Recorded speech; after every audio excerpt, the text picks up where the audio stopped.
Hi అండి, welcome to కావికాస్ kitchen. ఈరోజు మీకోసం ఒక చిన్న చిట్కా చెప్పబోతున్నానండి. బాగా దగ్గు, జలుబు, జ్వరము ఉన్నాయనుకోండి, నేను ఒక కషాయాన్ని చూపెట్టబోతున్నాను. నేను చూపించిన విధంగా తయారు చేసుకొని తాగండి. తయారు చేసే విధానం చూడండి. దానికి కావాల్సిన పదార్థాలు: దంచి పెట్టుకున్న అల్లము, దాల్చిన చెక్క, ఓమ, లవంగాలు, మిరియాల పొడి, ఓమాకు, తులసి ఆకు, తేనె. తయారు చేసే విధానం: ఒక గిన్నె తీసుకొని అందులోకి ఒక గ్లాస్ వాటర్ పోసి స్టవ్ వెలిగించి స్టవ్ మీద గిన్నె పెట్టుకొని ఒక 5 నిమిషాల వరకు నీళ్ళను మరిగించినాక,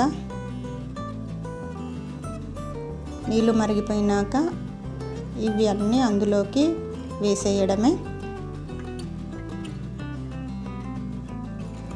అందులోకి వేసి ఒక 5 నిమిషాల వరకు మరిగించుకోవాలి. వాటిని బాగా మరుగుతేనే అందులో ఉండే లవణాలన్నీ వాటర్లోకి వస్తాయి.